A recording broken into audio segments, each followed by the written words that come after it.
Welcome once again to Tennessee, and welcome once again to Street Level America, Classroom USA, and USA Heartbeat. We love America. We love this red, white, and blue behind me. The founding fathers, I think, even though it's not perfect, they have developed a system of governance that has lasted for 250 years with a system of checks and balances. There is an effort in America today to undo all of that and replace it with something else. And they never do quite define what that something else is, other than they hate Donald Trump and hate what we currently have. But we need to, before we throw the baby out with the bathwater and burn up the Constitution, folks, we really need to take a look at history. We need to take a look at the founding fathers. We need to take a look at what's going on today. We need to take a look at what's going on today, respective to what they wrote about. And I think you'll find that some of the core issues that our founding fathers were fighting about are the issues that we're fighting about today. Michael Keating, once again, our guest here on session 3 on the Christian roots of America. You can find this in other podcasts. We're gonna stack them up in a 1, 2, 3 series, and we're gonna have more with Michael Keating. So if you're interested in following the series, we'll have it on USA Heartbeat, Street Level America, Classroom USA, and there's a number of different platforms and things that we're working on. Some are new and some are being evolved, not devolved, evolved. And we'll probably add this to those as well. Michael, welcome to the microphone and welcome courtside here. Thank you very much. Nice to be back again. Founders and democracy. I guess one of the first things we can talk about is the issue of democracy and the founding fathers. What was they thinking about it, and what do we have to tell the good people today? Well, I think to start off with, I had a couple quotes from last time that we'll go in and we'll finish up, and then we'll get into that. I have a section in here on what the founders said on democracy. And certainly one of the big lies that's told, you hear it almost every day out of one of our politicians' mouths that, something is a threat to our democracy. I said, well, it's just, if they say it loud enough and long enough and enough times that maybe somebody will begin to believe it. And unfortunately, I think the majority of the population has begun to believe it. They don't have really the foundation that we're trying to present here. I'll just bring it back to everyone's memory. So if I can shell out and share the screen again, Sure. we will go and pick up with Get something cool to drink and a bag of popcorn and settle in and let's learn something about America. exactly. And so we did cover a section last session on what the founders said. And I went back and actually I had two quotes in that section that were unreferenced. And they're very, very popular quotes. You can find them referenced over and over and over and again in our history. And the one I have revised this slide and I just want to show you what I did and why I did it. And this section down here, if you can see my cursor down here, that section's what was on the slide last week. And it was a quote Okay. from John Quincy Adams and basically said the highest glory of the American Revolution was this, that it connected in one dissoluble bond the principles of civil government with the principles of Christianity.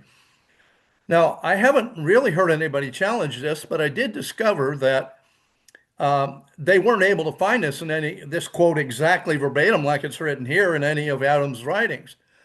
And what they found out was this was actually paraphrased by somebody in something called the Pulpit of American Revolution. It was a summary of great sermons that were preached during the Revolutionary War. And so above it is the actual quote. It says everything that's in the original, or the one that I showed last time, is there. But this is the direct quotation here of how it actually reads in Adams' writing. So I'll just go over this with you here. Why is it next to, and by the way, what he was doing here was this is a 4th of July address, and he was connecting the birth of the nation with the Declaration of Independence with the birth of Jesus Christ. And he was kind of, putting on the same level.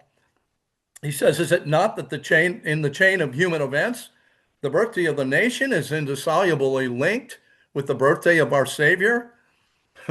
You know, how many people today would think that one of our founding fathers would make that connection?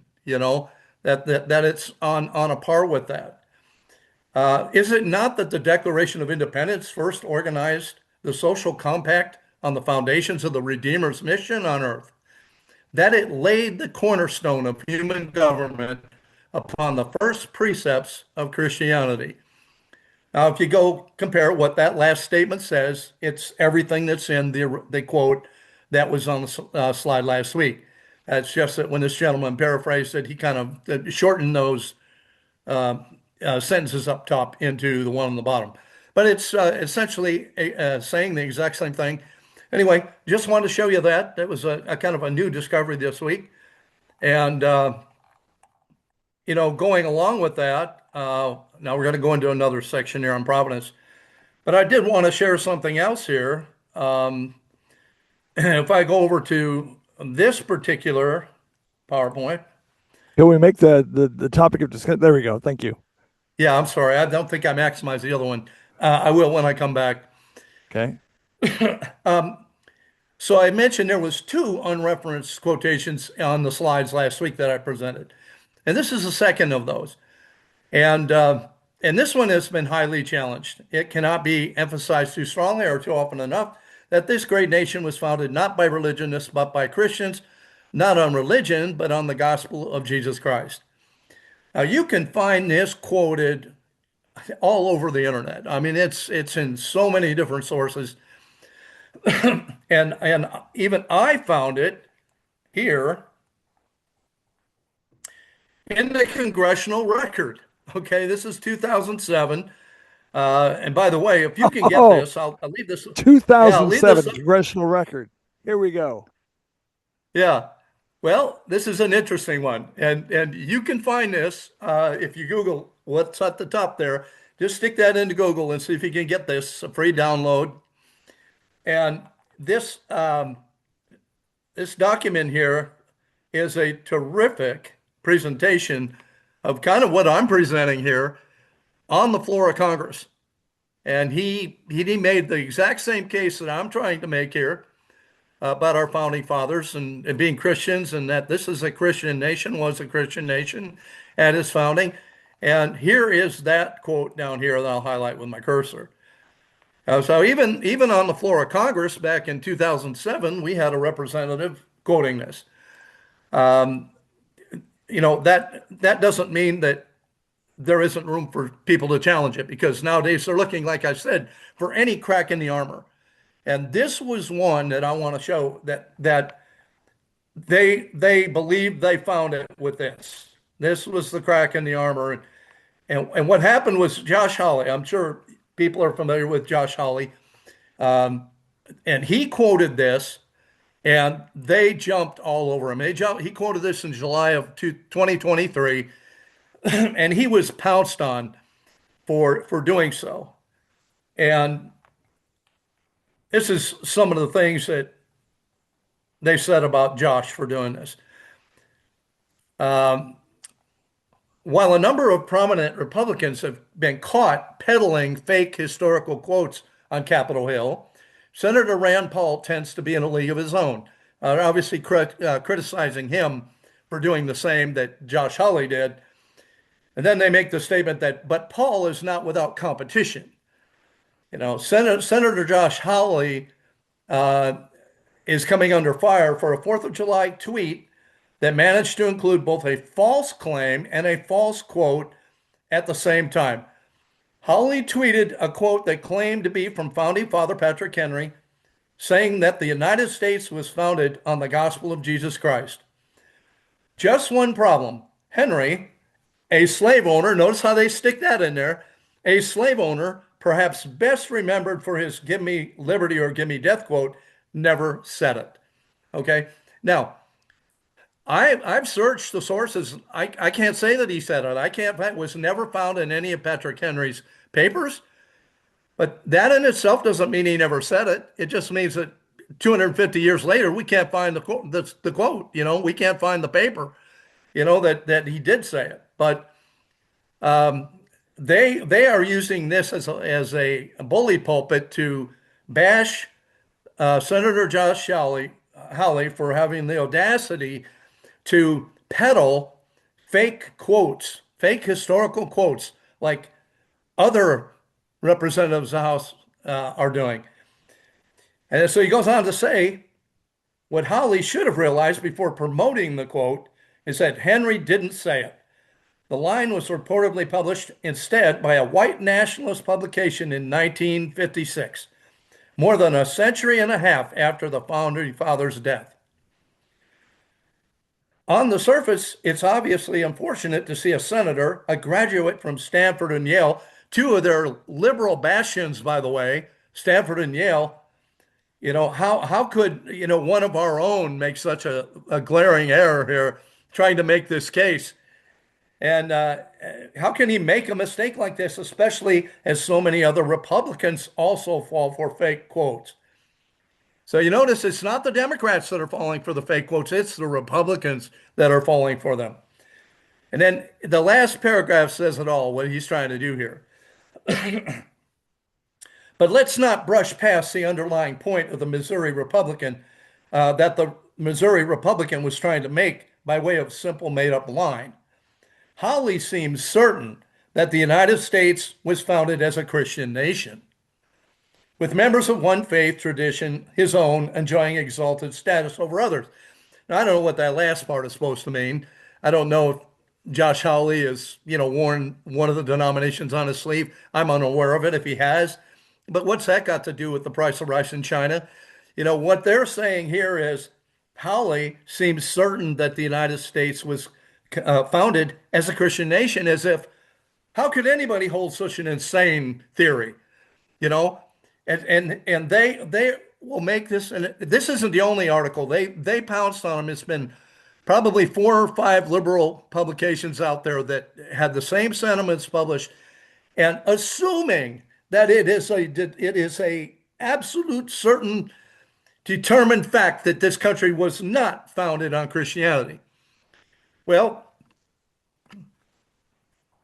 what about the other 25 quotes I read last week?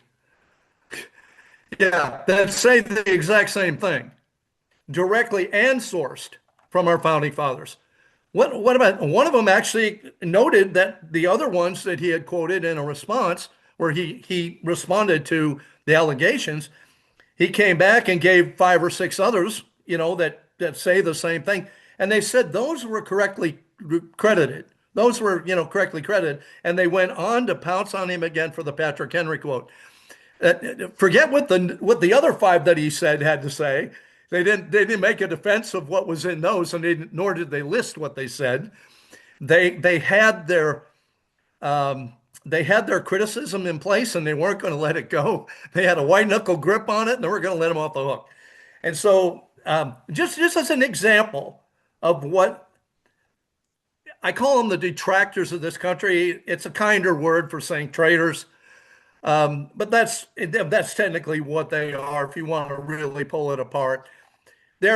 All of these quotes up here in this presentation are all credited, and you heard on the last session what they had to say, and it's no question, there's no room for debate, as in my opinion, that that you could make any case whatsoever for this country not being founded by Christians as a Christian nation.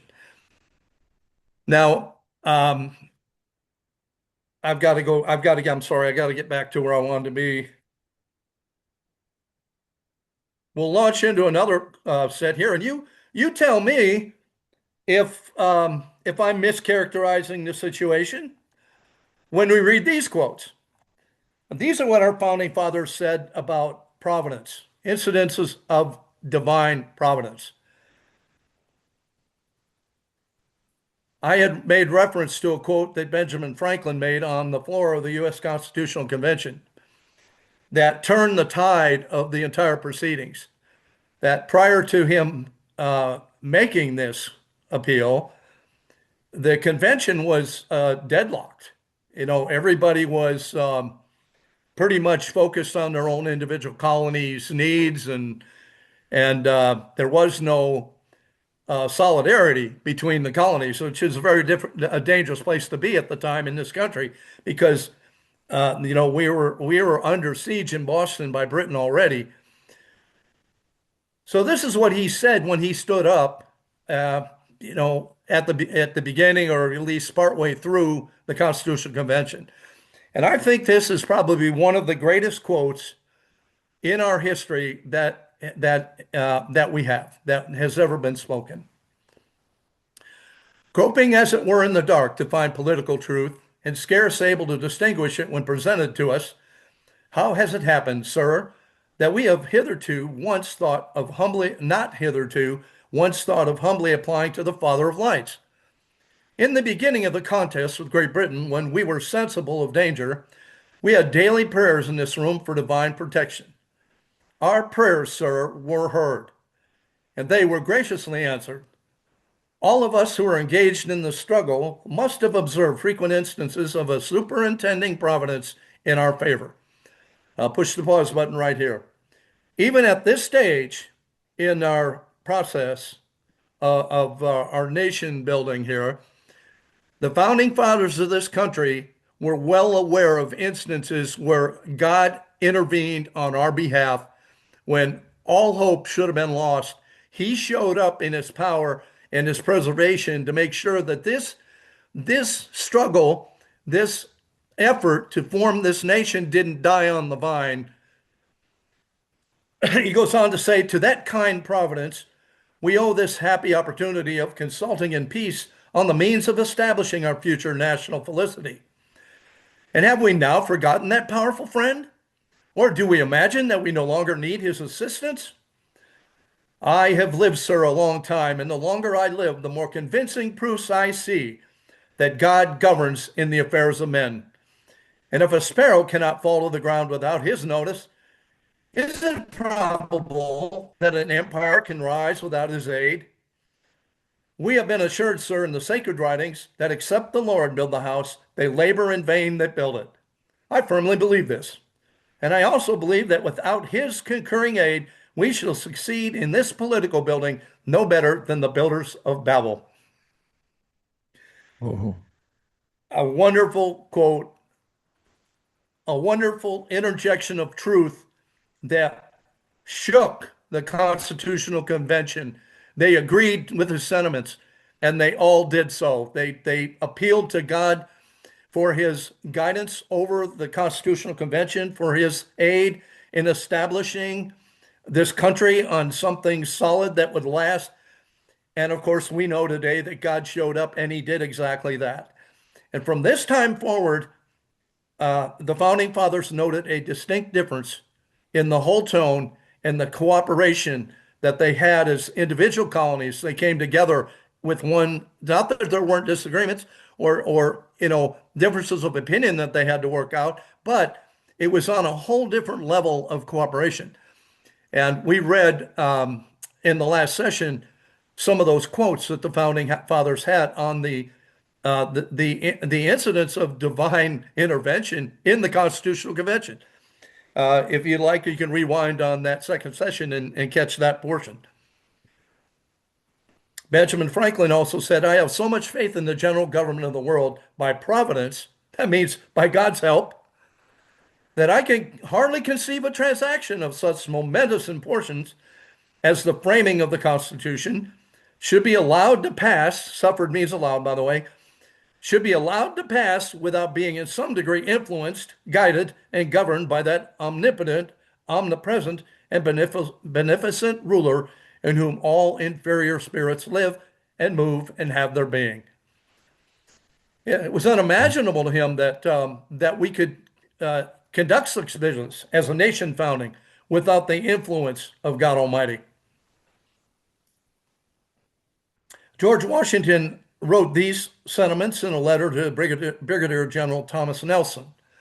He said, it is not a little pleasing nor less wonderful to contemplate that after 2 years maneuvering and undergoing the strangest vicissitudes that perhaps ever attended any one contest since the creation of both armies, are brought back to the very point that they set out from, and that which was the offending party in the beginning is now reduced to the use of the spade and pickaxe for defense. The hand of providence has been so conspicuous in all this that he must be worse than an infidel that lacks faith, and more than wicked that has not gratitude enough to acknowledge his obligations. But it will be time enough for me to turn preacher when my present appointment ceases, and therefore I shall add no more on the doctrine of providence. And here was George Washington. Well, it's quite a bit sounding like a preacher here, and which he did, by the way, in other writings quite a number of times. And get his second inaugural, I'm sorry, his second inaugural address, I believe it was, or his speech that he made on his departure. I mean, he made direct references to this hand of providence. Here is the inaugural address. This is probably what I just referred to.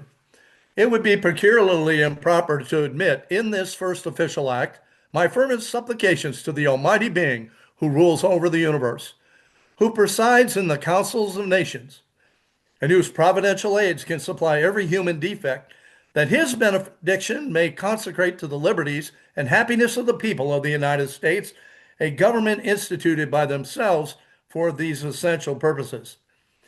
No people can be bound to acknowledge and adore the invisible hand which conducts the affairs of men more than the people of the United States. Catch this statement now. Every step by which they have advanced to the character of an independent nation seems to have been distinguished by some token of providential agency. That's the founding father of this country, George Washington, He was acknowledging definitely a man of faith. in his inaugural address that we owe everything to this providential agency, the invisible hand of God that was acting on the behalf of the army throughout the Revolutionary War, and he himself, just of a personal note, would know that before the Revolution period even got here, Washington's life was spared a number of times, quite a number of times. He was very familiar with things like this. Now let's talk about that for just a moment.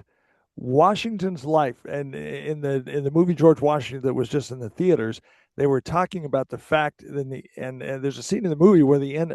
Spoiler alert! If you haven't seen the George Washington movie, I'm about to spoil some of it for you. So just a heads up. Uh, that that the Indian said we have sharpshooters and they could not shoot you. They don't miss. The hand of the Great Spirit or the Almighty God or Mhm. whatever must be upon you. Now, some people are going to be offended at the similarities I'm going to draw. So George Washington was spared from an assassin's bullet. You know where I'm going with this. Donald Trump, likewise, I believe, was spared an assassin's bullet. The naysayers will scream. I can hear them now, but I think that's an interesting similarity. Well, I think you'd have to look and see some similarities in that. And of course, the incident that Pastor Dave was referring to happened in the French and Indian War, the Battle of Monongahela, by the way, which I have thoroughly investigated myself and even located probably within about a 50-foot radius where Washington was when he was riding around on that battlefield. That was in 1755, and he was shot. He had 4 bullet holes through his coat. He had a gorget around his neck that was shot off and found in the dirt 80 years later. He had his hat shot off. He had 2 horses shot out from under him. And he was the only horse-borne person on that field that wasn't killed in the first 20 minutes. And he rode around for 2.5 hours out there. And so prominent was that incident that preachers preached sermons about it. Even people that escaped back to Fort Duquesne, which the forces had come from, were witnessing soldiers coming back greatly animated and saying they couldn't believe this person they couldn't kill him. He was out on the battlefield. And the testimony that Pastor Dave just gave was from the Indian chief. Mm-hmm. When he came back through the area some 15 years later, he asked to see Washington. He'd travel a long way, and he asked to see Washington in a council meeting. And he told Washington through an interpreter. He said, and I'm paraphrasing here, but on a subsequent session, we will hit on this, and I'll give you the exact quote. I mean, Okay. I'm going to get it pretty close, but not exact. He said, to Washington that I am the Indian chief whose influence spans from the Great River, from the Great Lake to the Great River, which is basically defining the Ohio territory out there. And he said, "I have come to pay homage once again to the man who God would not let die in battle." He sought Washington out because he said did not want to die without making some statements to Washington and seeing him one more time. And he said, I have traveled a long journey to see him. And he testified to the fact that he ordered two of his braves, whose rifles never missed, to shoot him off his horse and to see that he dies. And after one had taken 17 fair fires at him, later on, the second one had testified he took 11 fair fires at Washington, and a power greater than we seemed to push the bullets away from you. The Indian chief had seen this, and he recognized the Great Spirit was protecting this man. So he told his braves, cease firing at this man. He is protected by the Great Spirit and will never die in battle. And Wow. he pointed at Washington and he said, something bids me to speak in the voice of prophecy. He said, this man one day will be hailed as a father of a great nation. Now, if you want an understanding of why an Indian chief would make such a statement, you need a little bit of an insight into the travels of the explorers when they came through that portion of the country. And we're talking about the late 1500s. This was going on. And they were Christianizing. There were a lot of missionaries in the country too. And they were Christianizing a lot of these tribes and a lot of these Indians. And even though they still use some of the vernacular, the Great Spirit and stuff like this, they always knew there was a Great Spirit. They just didn't know who he was. And so the missionaries told them who the Great Spirit was, and they believed them. In any event, that's a huge, huge incident in American history and a Yes. tremendous testimony to what I was just saying, that Washington was very familiar about having his life preserved beyond, in his letter, beyond all human expectation, is the way he put it in his letter to his mother and his brother. We'll go on here with another letter Sure. to Samuel Langdon from Washington. The man must be bad indeed who can look upon the events of the American Revolution without feeling the warmest gratitude toward the great author of the universe, whose divine interposition was so frequently manifested in our behalf. Here's another reference to it. George Washington. George Washington. He's talking now about incidents of divine intervention in the Revolutionary War. He's not even thinking about what we just discussed about the French and Indian period. Yale President Ezra Stiles said this: in our lowest and most dangerous state in 1776 and 1777, we sustained ourselves against the British army of 60,000 troops, commanded by the ablest generals Britain could procure throughout Europe, with a naval force of 22,000 seamen in above 80 men of war. Men of war were ships. Who but Washington, inspired by heaven, could have conceived of the surprise move upon the enemy at Princeton, or that Christmas Eve when Washington and his army crossed the Delaware? The United States are under peculiar obligation to become a holy people unto the Lord our God. Wow. Here's the president of Yale University bringing to people's remembrance these incidents of divine intervention and divine inspiration Washington had. You know, we hadn't won a battle when Washington crossed that Delaware River. His troops, their enlistments were up the next morning.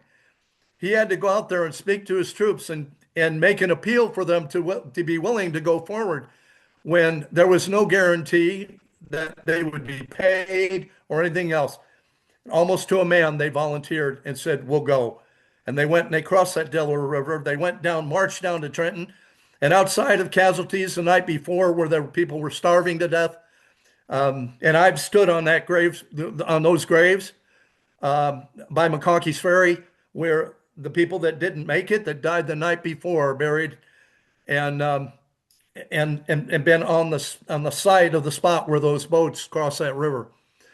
You know, they didn't lose a man in that battle, and they captured the British forces by surprise. They went on the next day to march to Princeton and had a victory there. These were regarded by some military historians as the greatest military moves in our history. James Madison in Federalist 37 says, the real wonder is that so many difficulties should have been surmounted in the Federal Convention and surmounted with unanimity, almost as unprecedented as it must have been expected. It is impossible for any man of candor to reflect on this circumstance without partaking of the astonishment. It is impossible for the man of pious reflection not to perceive in it a finger of that almighty hand which has been so frequently and signally extended to our relief in the critical stages of this revolution. James Madison, the author of the U.S. Constitution, stating here the same thing Washington did, that acknowledging it was the finger of the almighty hand that was so frequently extended in our behalf. Joseph Warren said it this way, if you perform your part, you must have the strongest confidence that the same almighty being who protected your pious and venerable forefathers will still be mindful of you. Another acknowledgement of God protecting our forefathers. General Washington gave general orders in 1779, whereas it becomes us humbly to approve the throne of Almighty God with gratitude and praise for the wonders which His goodness has wrought in conducting our forefathers to this Western world. This is really before the Constitution was enforced. And even now we have two, Joseph Warren, who is a hero of Bunker Hill, by the way, and we have Washington's general orders here, where they're already making mention of God's goodness in conducting our forefathers here. It's very possible what they're talking to, they're talking about the pilgrims, the Mayflower pilgrims, and some of the miraculous things that happened in their story. They should have been killed multiple times. Now, that's that particular section on what the founding fathers of this country had to say about divine providence. Yeah.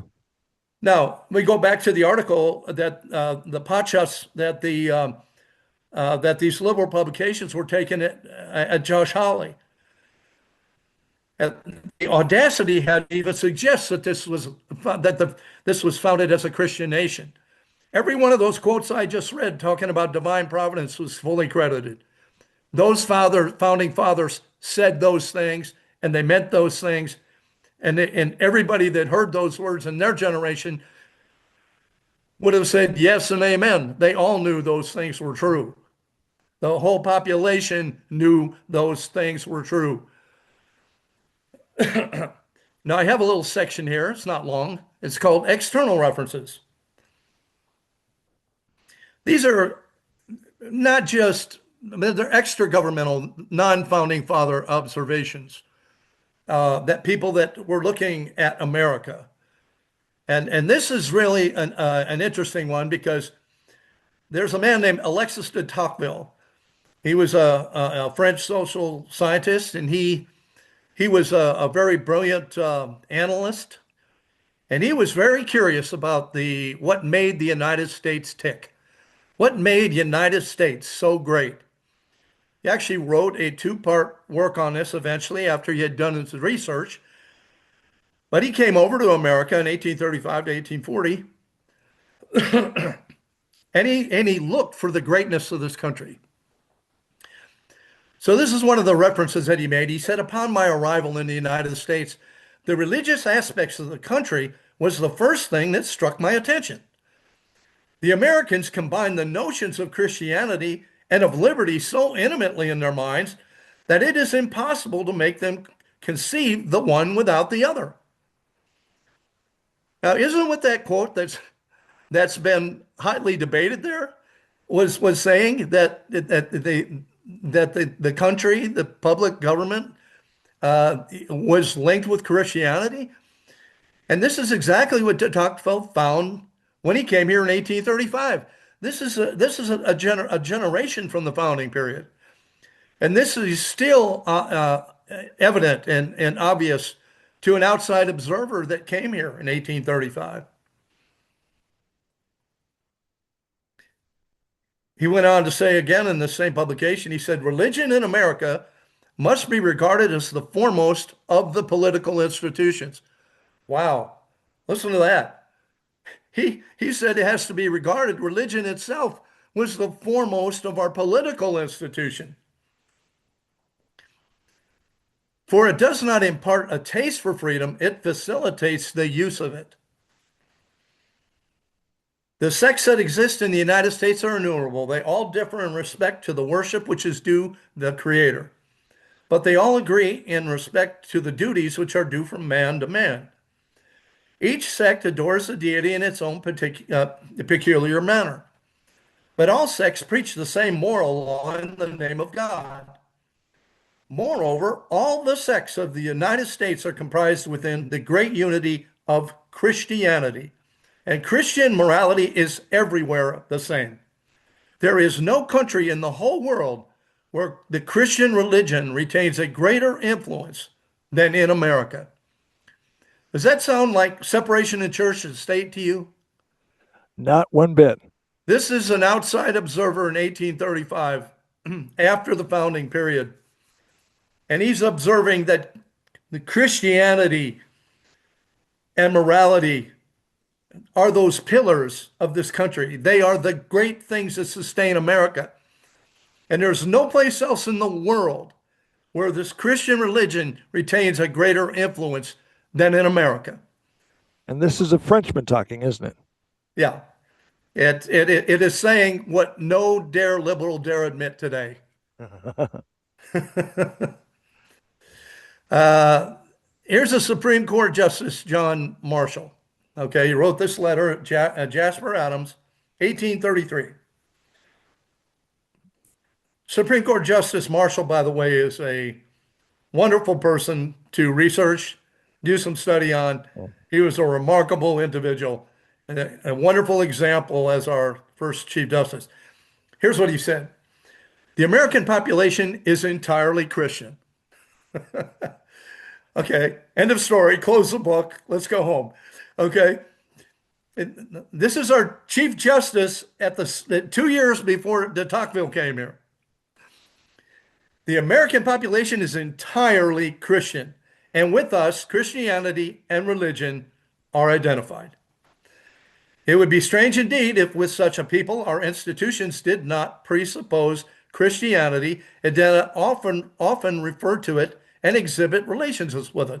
In other words, the government is supposed to lean on religion. We're supposed to interact with religion.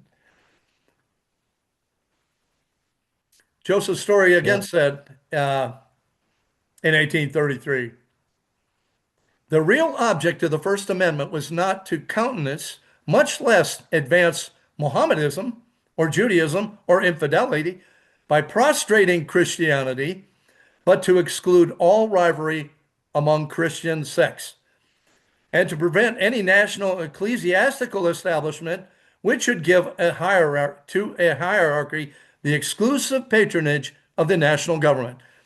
It goes right back. What he's stating here is the founding fathers wrote what they wrote, restricting the government from establishing a national religion. They did not want, because there were so many versions of Christianity, so many different sects that were out there, they didn't want one of those to get selected as the national religion and to the exclusion of the others. That's all they were trying to do. And what they're saying here is that this First Amendment was never had Mohammedanism, quote unquote, Islam, Judaism, or infidelity in mind at the expense of Christianity. All it was there to do was prevent rivalry among Christian sects. Thomas Cooley, one of our great law professors, he wrote the General Principles of Constitutional Law in 1890. It was never intended by the Constitution that the government should be prohibited from recognizing religion, or that religious worship should never be provided for in cases where a proper recognition of divine providence in the working of government might seem to require it. Well, we can pause right there. Many, many presidents have called for days of fasting and prayer. And Oh yeah. Lincoln did it. Many of the presidents, and that's what he's talking about here. There's no prohibition that a president can and then go to the people and say, we need to make this proclamation to have a day of fasting and prayer. It's exactly what he's referring to here.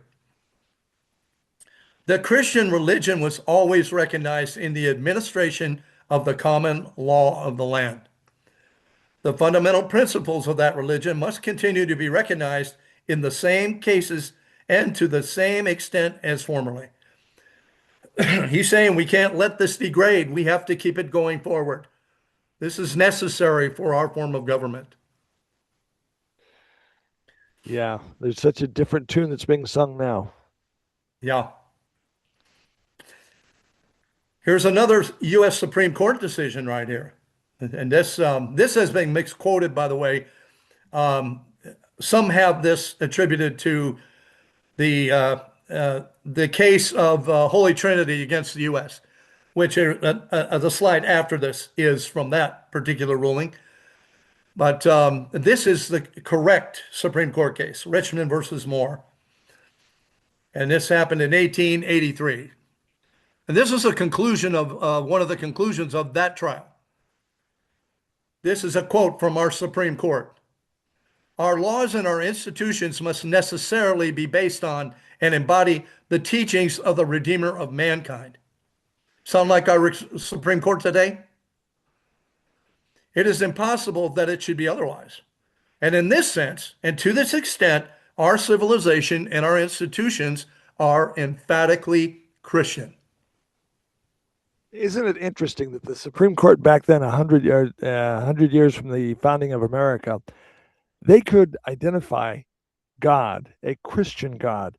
Now our Mhm. Supreme Court members can't even define what a woman is. Oh, great point, Doug.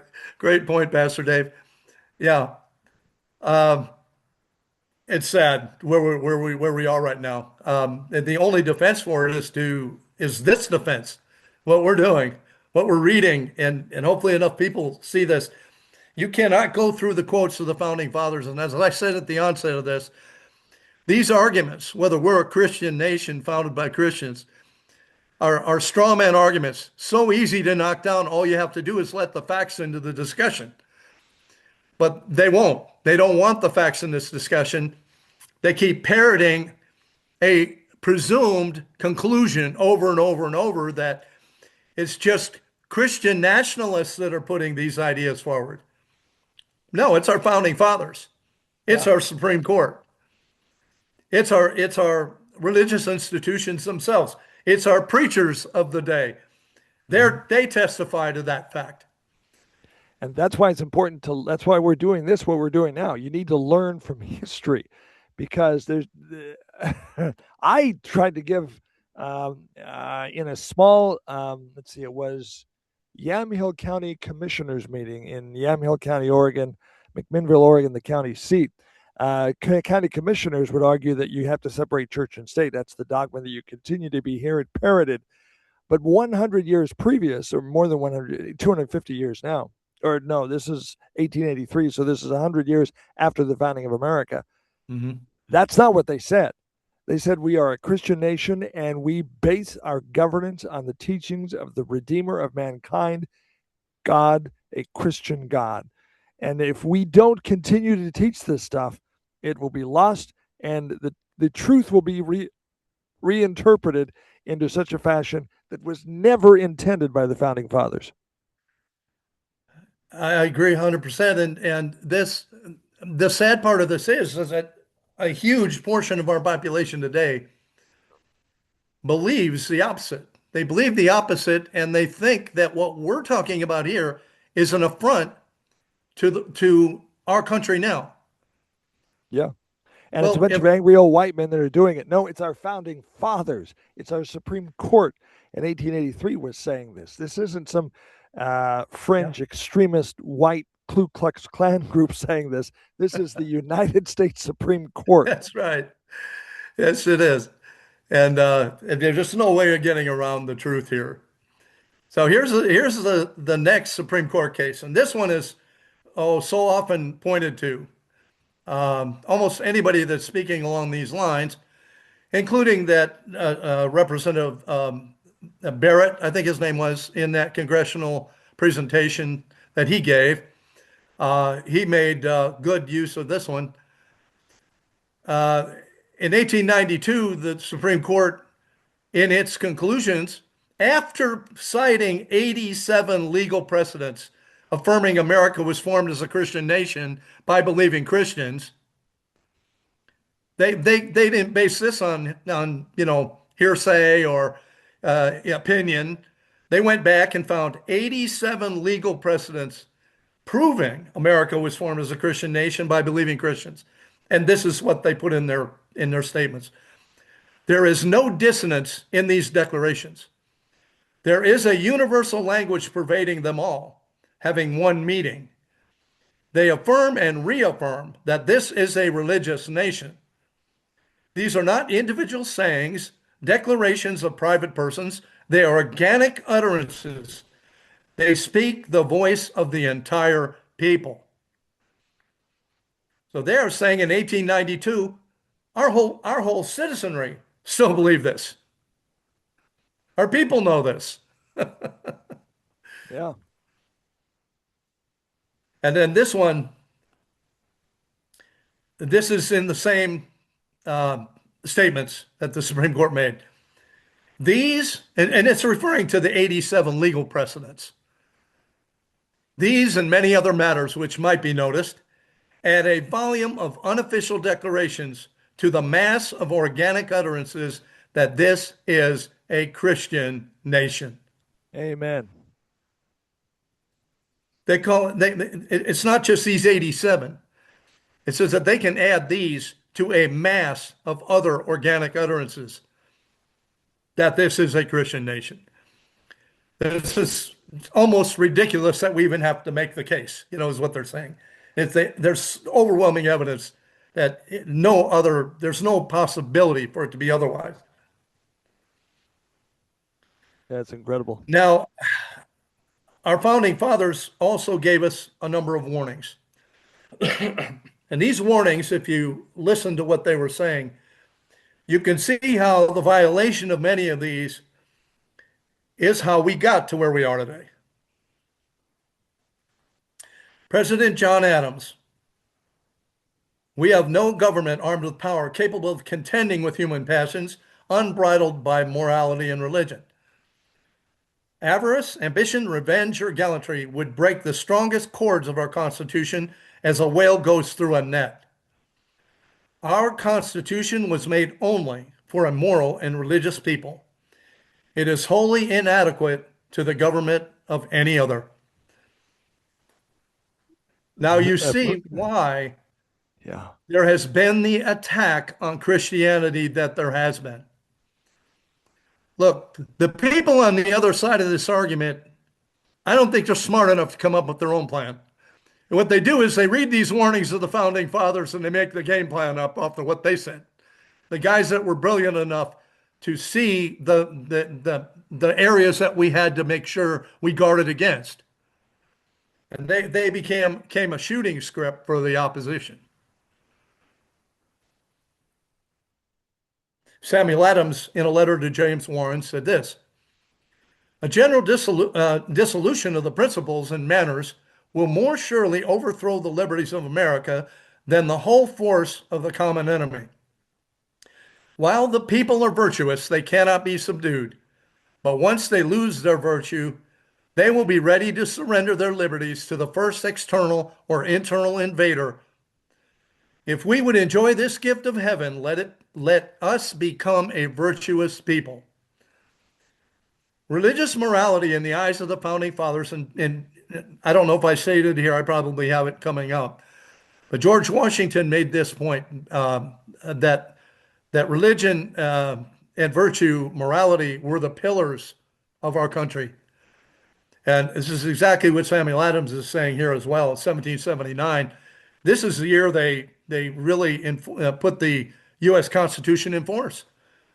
And Samuel Adams is stating what they all believed, that the country has to maintain their virtue. Yeah. Would they be ready to surrender their liberties to the first external or internal invader? Remember that last statement because I think it's going to show up here in another slide. If it doesn't, I got a comment on that. Patrick Henry. And this, by the way, is something that Patrick Henry said. It was found, curiously enough, when they were reading his last will and testimony, his executors flipped over his personal copy of the original 1765 Stamp Act. And Patrick Henry was intimately involved in that document. On the back was scribbled this: whether this, the American War for Independence, will prove a blessing or a curse will depend on the use our people make of the blessings which a gracious God hath bestowed on us. If they are wise, they will be great and happy. If they are of a contrary character, they will be miserable. Righteousness alone can exalt them as a nation. And they quote Proverbs 14:34. And I love this. Reader, whoever you are, remember this. And in thy sphere, practice virtue thyself and encourage it in others. Oh, Well aware that this may get read after his demise. He put that little caveat in there. Whoever you are reading this, make sure you do this one thing. Senator Charles Carroll, we mentioned him last time. He was the only Roman Catholic to sign the Declaration of Independence. And interestingly enough, he was the last signer to die. And in a letter to James McHenry, who also signed the Constitution, Fort McHenry is named after him, he wrote this: without morals, a republic cannot subsist any length of time. They, therefore, who are decrying the Christian religion, whose morality is so sublime and pure, and which ensures to the good eternal happiness, are undermining the solid foundations of morals, the best security for the duration of free governments. This is what he said, again, pointing to the Christian religion and morality as what we have to lean on. These have to be our pillars. Daniel Webster, in that 4th of July oration that we read some extracts from earlier, and that section on the history of the Declaration of Independence was in this very oration. In there, he said this: we live under the only government that ever existed, which was framed by the unrestrained and deliberate consultations of the people. Now, listen to what he said here about this proceeding. He's talking about the founding of this country and the Constitution and the Declaration. Miracles do not cluster. That which has happened but once in 6,000 years cannot be expected to happen often. Such a government, once gone, might leave a void to be filled for ages with revolution and tumult, riot and despotism. The history of the world is before us. Ambitious men must be restrained by the public morality. When they rise up to do evil, they must find themselves standing alone. Morality rests on religion. If you destroy the foundation, the superstructure must fall. The civil, the social, the Christian virtues are requisite to render us worthy the continuation of that government which is the freest on earth. so what they're saying is it's not the law, it's not the Constitution that's going to keep us a free person. It is our underlying morals and following the Christian faith that will keep us as a moral people. We can't legislate morality. What they're saying time and time again, you can't legislate morality. But it's kind of like a code. You have to have the basics of how to read the code if you were going to read something that's been encrypted. You have to have that as your defining definition of how you're to govern, or else it's just like it's trying to become just whatever feels good at the moment. Yeah, great sentiments, Pastor Dave, and keep that in mind. What was just said there. There is a slide. It's not the next one, but there's a slide coming up that says exactly what Pastor Dave just said. Thomas Jefferson in the Kentucky Resolutions in 1798 said this: free government is founded in jealousy and not in confidence. It is jealousy and not confidence which prescribes limited constitutions to bind down those whom we are obliged to trust with power. In questions of power, let no more be heard of confidence in man, but bind him down from mischief by the chains of the Constitution. But to define and interpret that Constitution in a moral reading, definition, application, we have to have the Judeo Christian ethos or Judeo Christian philosophy, the Bible, the definition and instructions of how to conduct a moral society from God Himself. Yes, and what Jefferson is pointing out here that we are obliged to trust certain people with power. A nation like this needs to have a governmental structure. So we are obligated, we are obliged to trust them with power. While morality and religion are the supports that maintains the integrity of the population, when it comes to the federal government, it's the chains of the Constitution that bind them down. What they're saying here is you cannot trust man. It doesn't matter that we have to trust, we're obliged to trust certain people with power in our government. But in questions of that power, don't have your confidence in man. Bind them down with the chains of the Constitution. Who was the Constitution written to restrain? Government. Government. The founding fathers were the first ones to say, don't trust them. Don't trust your government. That was the reason for the Second Amendment. An Yes. armed population And the First Amendment. and the First Amendment. All of these things are defenses against a corrupt governmental structure. Yes. Yeah. Okay, in the preamble for a bill um, that Thomas Jefferson was involved with, he said this: experience has shown that even under the best forms of government, those entrusted with power have in time and by slow operations perverted it into tyranny. Well, boy, Thomas haven't we witnessed Jefferson. that in spades. Oh, What did we call it last time? Boiling the frog. yeah. By slow operations, This is slowly but surely, this is prophetic. it's prophetic. The genius of these guys is evident even today when we look back and see how we failed at some of this. That they knew these were the these were the Achilles heels.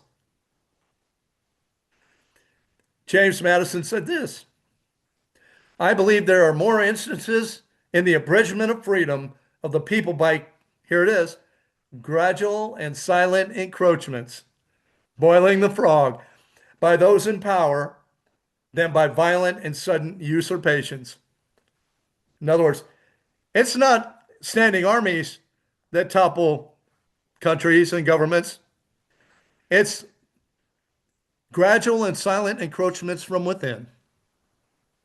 They were trying to protect us from ourselves. Yes, they certainly were.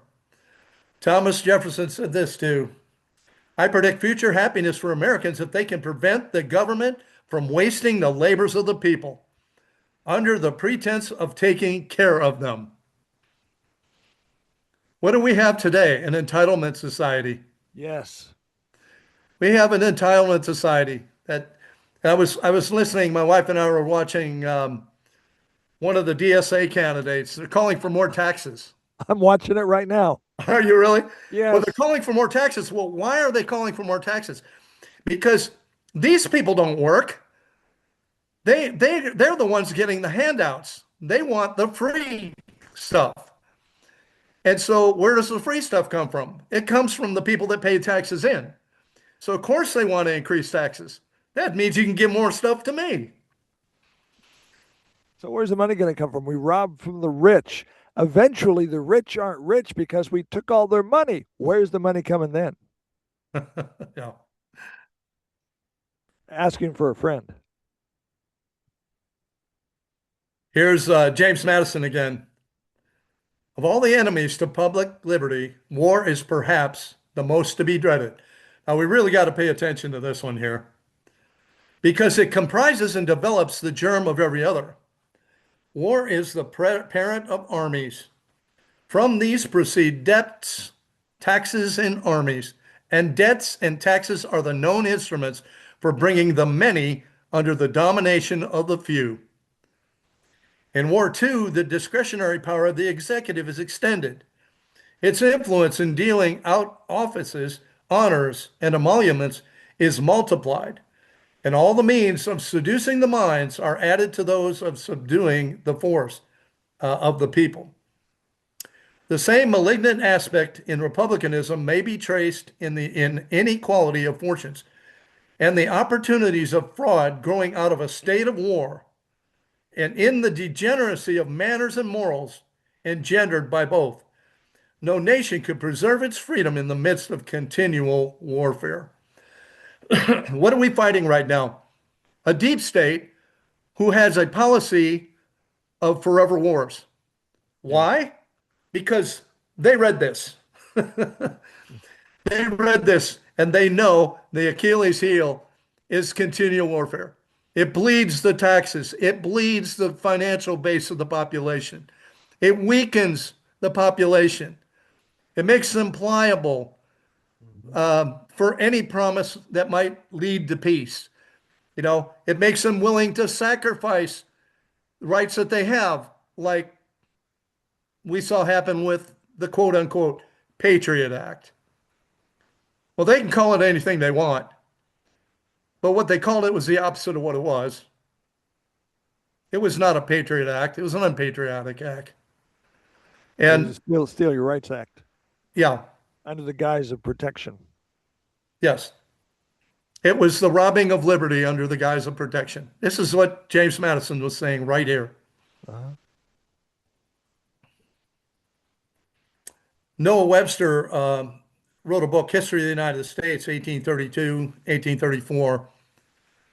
When you become entitled to exercise the right of voting for public offices, let it be impressed on your mind that God commands you to choose for rulers just men who will rule in the fear of God. The preservation of a republican government depends on the faithful discharge of this duty. If the citizens neglect their duty and place unprincipled men in office, the government will soon be corrupted. Yes. Laws will be made not for the public good so much as for the selfish or local purposes. Corrupt or incompetent men will be appointed to execute the laws. The public revenues will be squandered on unworthy men, and the rights of the citizens will be violated or disregarded. If a Republican government fails to secure public prosperity and happiness, it must be because the citizens neglect the divine commands and elect bad men to make and administer the laws. Folks, this is prophecy. This is what's going on today. It absolutely is. Samuel Adams says power makes men wanton. It intoxicates the mind. And unless those with whom it is entrusted are carefully watched, such men will not govern the people according to the known laws of the state. Isn't this what I believe it was James Madison, two quotes earlier, said? Don't trust them. You can't trust them in government. You have to bind them down with the chains of the Constitution. I look at it this way. The population, with the population, it's innocent until proven guilty. With the Okay. government, it's guilty until proven innocent. It's the exact opposite. You have to assume that they're going to do the wrong thing and watch them and then check them once they do it. this has gone on and on and on, and we've been lulled into a mindset that patriotism is worship of government. Patriotism is going along with whatever government says. That's the exact opposite of what the founding fathers were calling patriotism at our onset. An Oregon state senator once told me, he said he had his wife man the front office because women would come in and do and promise things because he said, Dave, you would not, even on the state level, you would not believe what power does to people. They want to be close to power. They want to be near power. And he said, you have to take, this is in Salem, Oregon at the state Senate level. You know what goes on at the federal level.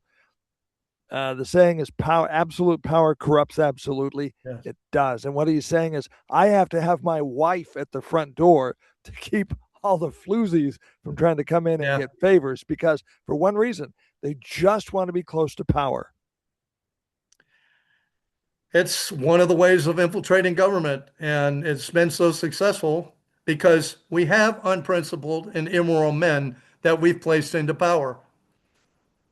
It's just right here what they're saying.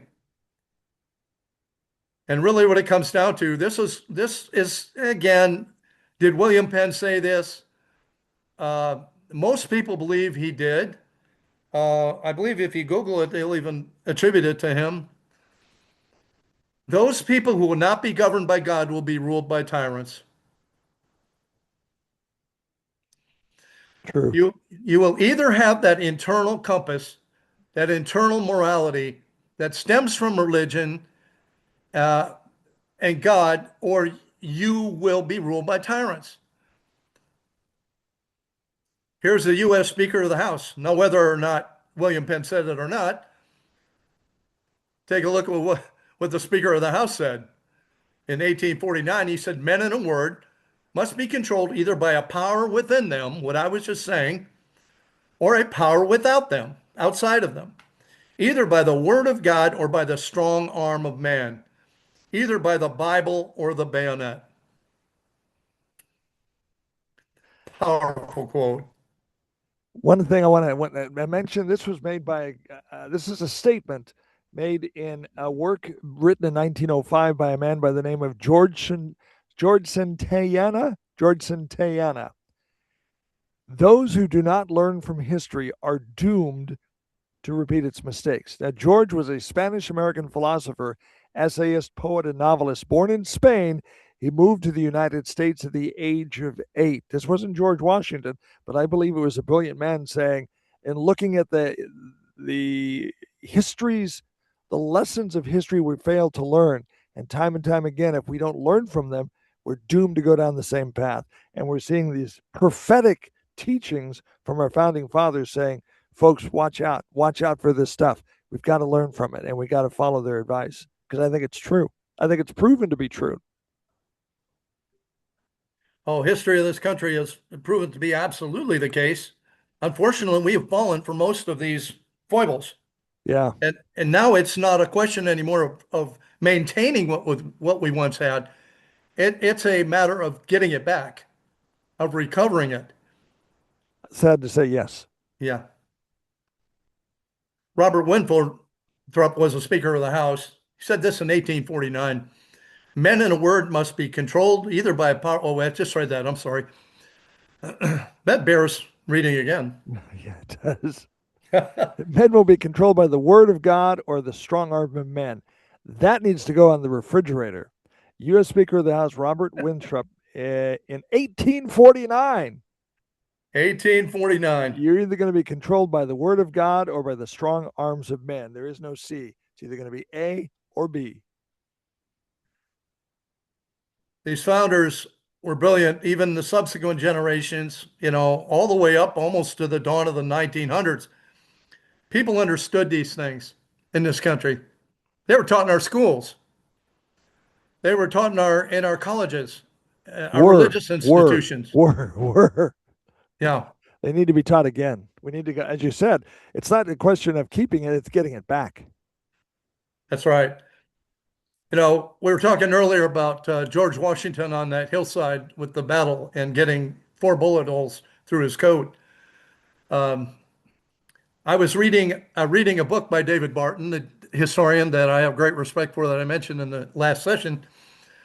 He wrote a book called The Bulletproof George Washington. You got to get that book. It's terrific. And I was reading it. I had taken a trip out to see my folks, and I had it with me, and I planned on stopping in and see if there was, if I could find a site where it happened. Yeah. We were going right by that area, so I'm gonna kick around and see if I can find this place. Well, my dad saw that book, and he said, "Oh, what you got there?" I said, "That's a book on this incident of George Washington. He was out in the battle on the hillside." He goes, "Oh, did you hear that part? Well, you got four bullet holes in his coat." I said, "Yeah, Dad. How'd you know about that?" He said, "Wait, we were taught that in our one-room schoolhouse in North Dakota." You know, right after the Depression, this was in our schools. Yes, it was. Needs to be back in our schools. Yeah, If it's not, we'll take our kids out of school and we'll take them and teach them somewhere where it is. That's just yeah. my opinion. I think it's shared by many.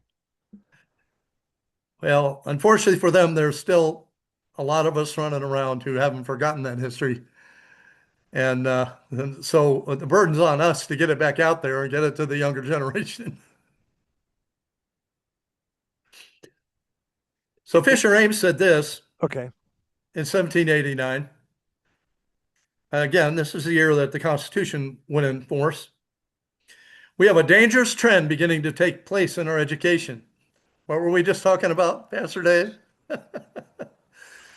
This is the year the Constitution went in force.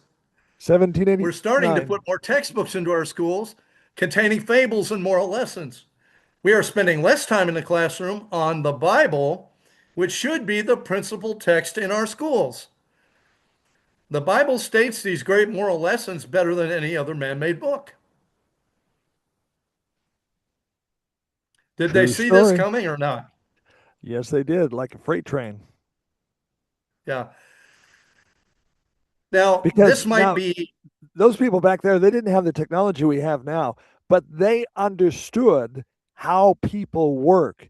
They understood greed, they understood power, they understood the human condition, they understood how the person, how humanity works, and they're trying to form a government that, as I said earlier, would protect us from ourselves and protect us from those who want to seek power and rule over us. Those who do not learn from history are doomed to repeat its mistakes. We've gone through time and time again where the founding fathers said, watch, listen, be aware. It's a democracy, it's a representative form of government as long as you can keep it. amen to that. So we just read a series of quotes or warnings that our founding fathers, and you realize that I'm selecting from a larger body of quotes available. Um, but time will only permit reading so many, especially the direct quotes from our founding fathers. I think I purposely selected enough to wear everybody out because I wanted to make the point. The Okay. preponderance of the evidence, because like earlier on in your entire story about a senator or a congressman saying getting one quote wrong. Well, okay, so he got one quote wrong, but look at this and this and this and this and this and this. It's said over and over and over again. There's more than just one quote that Josh Hawley misconstrued. It's For all sure. And over the founding documents. there's got to be at least 40 others in this presentation alone that maybe more than that, 50 that that make the case just as strong, if not stronger, than that statement that Patrick Henry reportedly did not make. Now, we talked about where the weak links were, the founding fathers pointed out, and one of we'll probably repeat this material here. I think Pastor Dave would like to cover this today. When we were talking about this up front, the the opposition, the other side, the people that hate this country, that want this country converted into something else or taken apart from the inside. The attacks on You don't America and believe American there's history. Yeah, if you don't believe there's been a conspiracy out there to do just that, then, well, there has. And Yeah. it's so evident at this stage of the game that you'd have to be living under a rock not to see the tactics that have been deployed by the other side. One of those tactics that's really an attack on our country is this continual mantra that you hear out of politicians' mouths that something is a threat to our democracy, or, they constantly refer to this country as a democracy. Nothing could be further from the truth.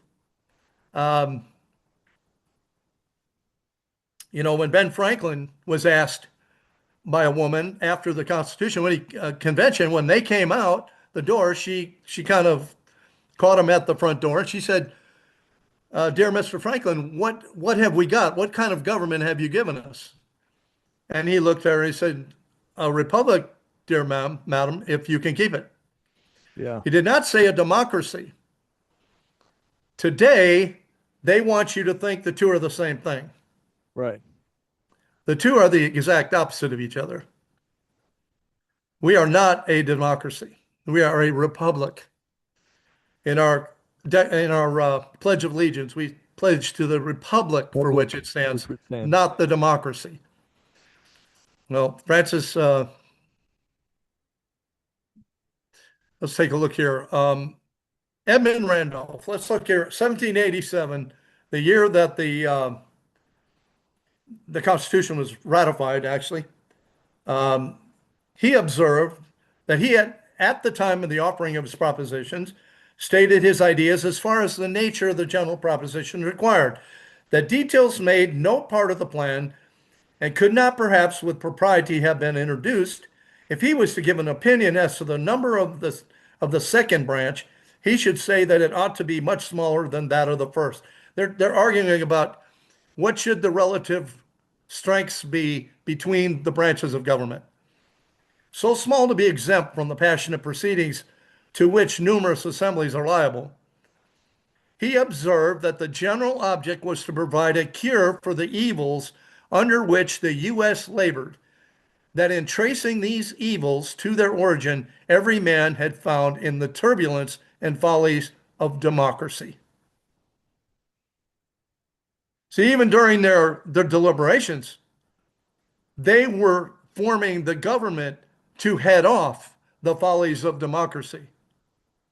Yeah. Amen. Alexander Tyler, in the same year, was a Scottish history professor in Edinburgh.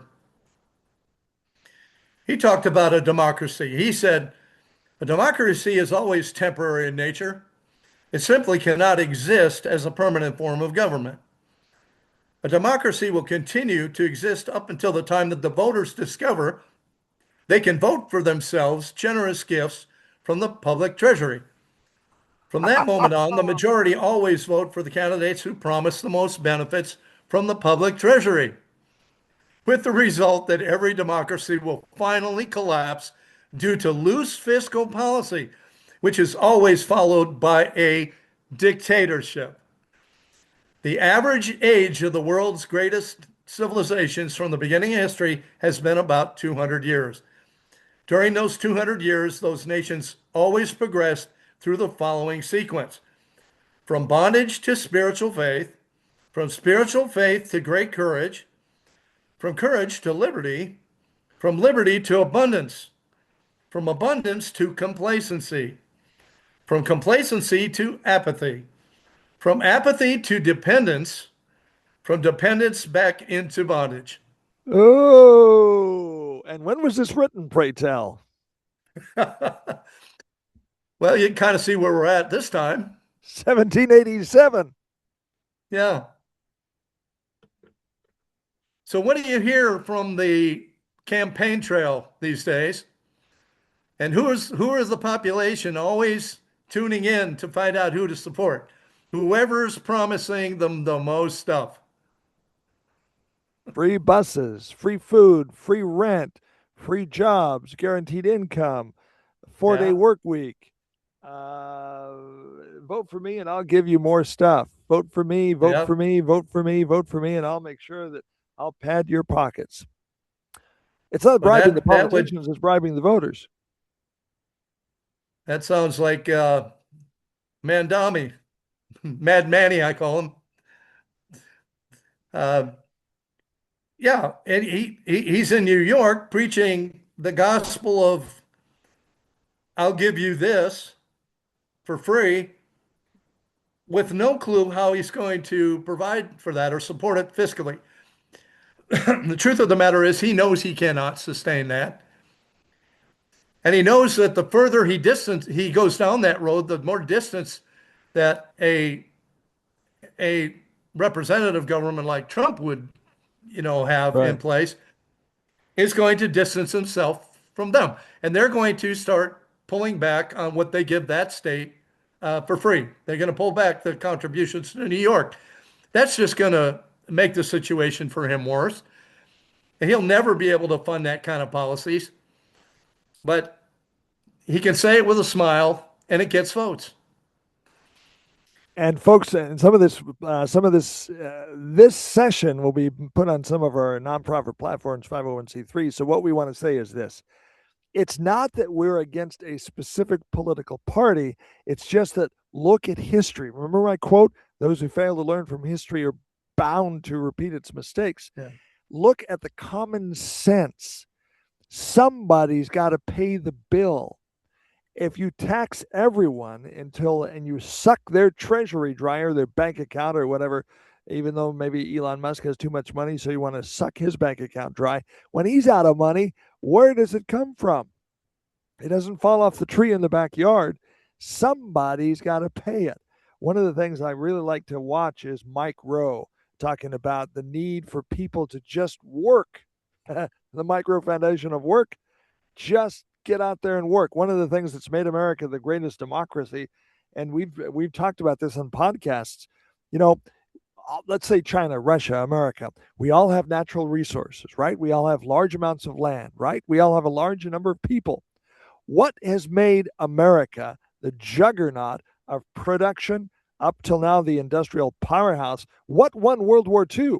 It was the industrial manufacturing might of America that could pump out battleships and warships and tanks more than anyone else. It's because there's something, and you asked that question earlier on: what is different about America? What's different about it? So again, my illustration: China, Russia, America all have natural resources, all have minerals in the ground, I'll have lots of people, I'll have lots of amounts of land. How come, pray tell, is America so much stronger than those other two countries? We got the same natural resources. What's different? It's how we apply those natural resources, it's how we govern ourselves. It's the fact we use work. We reward the initiative of those with good ideas. So, and I know this is a evil doctrine to some, but to be able to profit from those good ideas. What reward? Why are people? I was watching a news story today. People are engaged in mega amounts of fraud to to defraud America to to get in the back door by frauding America to become citizens. Why is there not that some kind of fraud going on to defraud the government and fool Russia and China and to just try to sneak into that country? It's because there's not the Russian dream. Have you ever heard the Russian dream, the Chinese dream, or the American dream? You've heard of the American dream because there is a reward at the end of the rainbow in America. You come here, you work hard, and you will make money. You will profit, you will benefit, you will encourage a reward, you will receive a reward. In China, Russia, they will take that from you and redistribute it to the guy who stays home and plays video games all day. Folks, Exactly.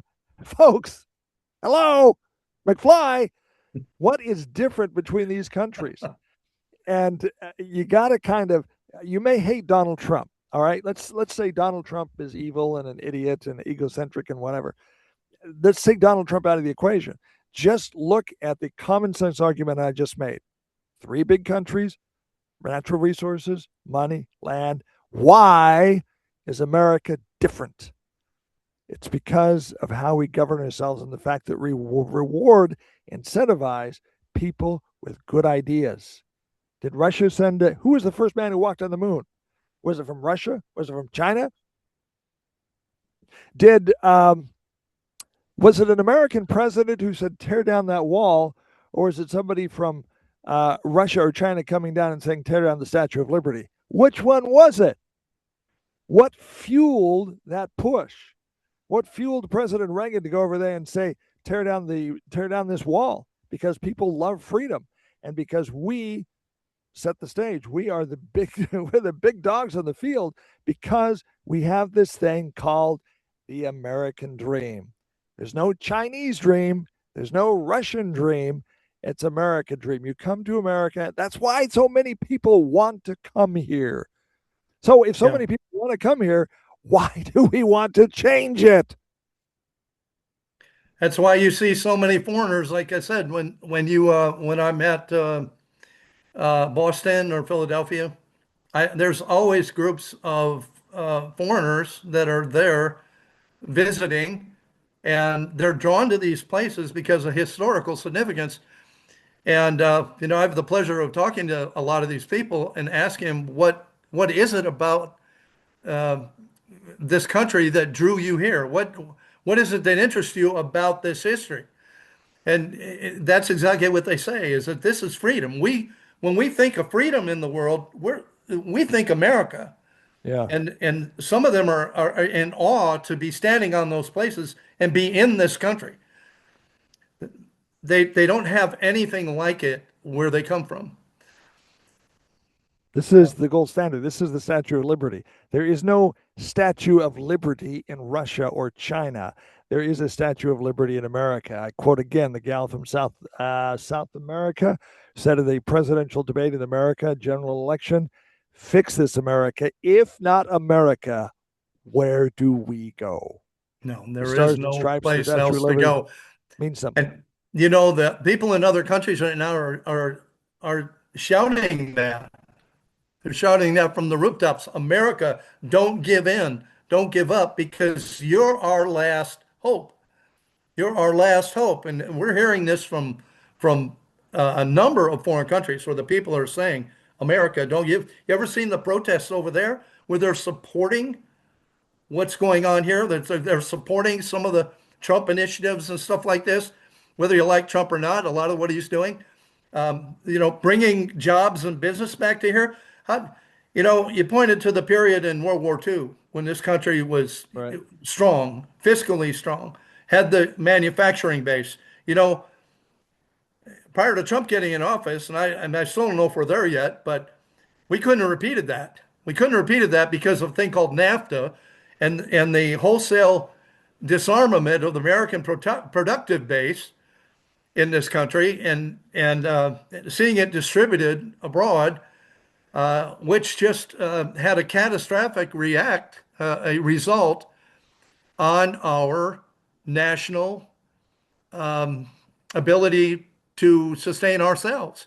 Yeah. You know, I mean, I heard somebody say that we better not ever have a war with China because we won't have any boots on our soldiers. Yeah. We're not going to get anything. They make it all. We got to fix They that. make All it right. all there. But anyway, I so I think I had a couple more quotes on democracy here. Go ahead. In a pure democracy, there's nothing to check the inducement to sacrifice the weaker party or the obnoxious individual. Now I'm gonna have to. Yeah, when I come in and out, I notice that my clicker stops working. So I have to minimize and maximize. There we go. Then I get it back. Fisher Ames said this. He said, the known propensity of a democracy is to licentiousness, which the ignorant believe to be liberty. He also said, a democracy is a volcano which conceals the fiery materials of its own destruction. I like that one. Yeah. This is President John Adams to John Taylor, 1814. Remember, democracy never lasts long. It soon wastes, exhausts, and murders itself. There never was a democracy yet that did not commit suicide. The jaws of power always open to devour, and her arm is always stretched out, if possible, to destroy the freedom of thinking, speaking, and writing. Wow. What are we seeing now in our supposed democracy right now? What kinds of things are they pushing for? Censorship. Yes. And we get kids that can't read their own diploma when they graduate, writing and speaking. Liberty cannot be preserved without a general knowledge among the people who have a right, an indisputable, unalienable, indefeasible divine right to that most dreaded and envied kind of knowledge. I mean, the characters and conduct of the rulers. There is danger from all men. This is what we forget with our government. There is danger from all men. The only maxim of a free government ought to be trust no man living with power to endanger the public liberty. Isn't that Mhm. the sentiments that we read earlier in the warnings? Yeah. Liberty cannot be preserved without general knowledge among the people. Well, a democracy always murders itself. And there hasn't been one yet that hasn't committed suicide. Yeah. Let's change the let's change this, folks. We still have time to do it, but the clock's ticking. Think about these quotes when you hear the next time you hear one of our politicians call this country a democracy. Chief Justice John Marshall said this in speculation, he, George Washington, was a real Republican, devoted to the Constitution of his country and to that system of equal political rights on which it is founded. But between a balanced republic and democracy, the difference is like that between order and chaos. Real liberty, he thought, was to be preserved only by upholding the authority of the laws, rule of law, and maintaining the energy of government. Scarcely did society present two characters which, in his opinion, less resembled each other than a patriot and a demagogue. And a republic and a democracy are as similar to each other as order and chaos. Mhm. Democracy essentially is mob rule. Here's one. Yes, Benjamin Franklin, this is his famed quote that there's some question today whether he actually said it, but I found it in the congressional record. Democracy is two wolves and a lamb voting on what to have for lunch. When the people find they can vote themselves money, that will herald the end of the republic. William Henry Yep. Harrison said this: the danger to all well-established free governments arises from the unwittingness of the people to believe in its existence or from the influence of designing men diverting their attention from the quarter whence it approaches to a source from which it can never come. Well, that's we don't speak this way today. You have to have a college education to dissect what he just said. Yeah. This is the old trick of those who would usurp the government of their country. In the name of democracy, they speak, warning the people against the influence of the wealth and the danger of aristocracy. History, ancient and modern, is full of such examples. Now, what were you saying earlier about them complaining about, Elon Musk making too much money, or these are the kind of criticisms that you get from people that are democratically minded, constantly Yeah. warning the people against the wealth of the country. Amen. Now, this is a little bit of an outsider. In 1850, the Prime Minister of England said this: if you establish a democracy, you must in due time reap the fruits of a democracy. You will in due season have great impatience on the public burden, combined in due season with great increase of the public expenditure. You will in due season, what? Have Have wars wars. entered into from the passion and not from reason. And you will in due season submit to peace ignominiously sought and ignominiously obtained, which will diminish your authority and perhaps endanger your independence. You will in due season find your property less valuable and your freedom less complete. This is from an outside observer, obviously very knowledgeable about the history of democracies. And then Winston Churchill said this in 1948. Socialism. What are we battling right now, Pastor Dave? What are the Socialism, candidates branding themselves now? socialists, Democrats. Socialists. Socialism is the philosophy of failure, the creed of ignorance, and the gospel of envy. Its inherent virtue is in the equal sharing of misery. I want his money. I want his car. I'm going to take it and give it to the Yeah. people. We'll sell it and we'll all. Who's going to Yeah. help me bake my bread? Who's going to help me build my house? Remember the children's nursery rhyme about building the house of brick or stone or straw? Think about it. Yeah. A socialist philosophy, there nobody is ever going to share the wealth equally. That's what it comes down to. Because, these governments are never made up of principled and moral and religious people. They're never going to share the wealth equally. In fact, they're going to give people just enough to prevent them from revolting, and they're going to keep the rest for themselves. Right. Well, this is a quote from Benjamin Franklin when he was confronted by this woman, Elizabeth Willing Powell was her name. And as he left the Constitutional Convention, she said, "Well, doctor, what have we got, a republic or a monarchy?" Benjamin Franklin said, "A republic, if you can keep it." And this was recorded, by the way, in the diary of James McHenry, that reportedly heard Franklin say this. Merriam-Webster's unabridged dictionary says a republic is a form of government in which the supreme power resides in a body of citizens entitled to vote and is exercised by elected officers and representatives responsible to them and governing according to law. Law. This is the opposite of a democracy. So, Pastor Dave, how long have we gone?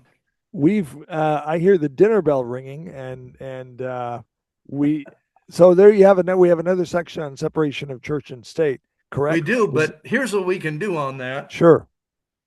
I can incorporate that, and as part of that, I will incorporate what we just put in there about um, into another presentation on the attacks on Christianity.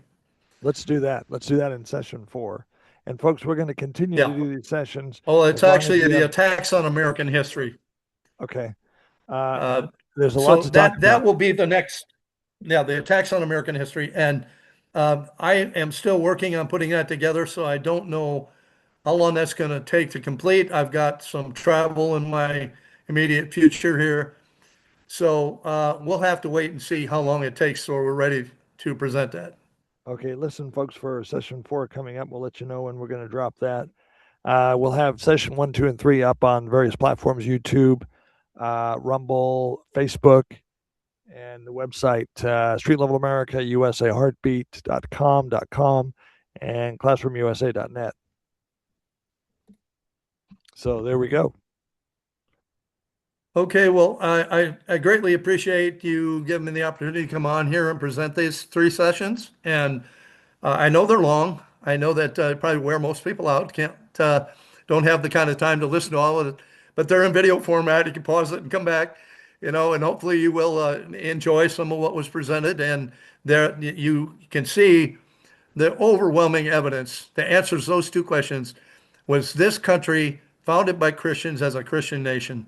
The answer, overwhelmingly, yes, it was on both And the counts. reason these sessions are so long is we want to give you preponderance of evidence, so you won't just say, "Well, this one person didn't say this," over and over and over and over again. This is a central theme of representative democracy, of a republic that is America. So Stay tuned for more to come. Sessions 1, 2, and 3 are out there. And listen to them, rewind them, fast forward them, share them with friends, because we just, hey, this is, we got to learn this stuff and we got to take it to heart because our founding fathers said, and Benjamin Franklin said, this is a republic as long as you can keep it. Michael Keaton, All thank you right. for being with us. Looking forward to the next session. Thank you so much. Me too. Take I'm care. Dave. I'm Dave Adams. This is America now and forever. Thank you for being with us. God bless America, and as we always like to say on one of our platforms, cowboy up, America.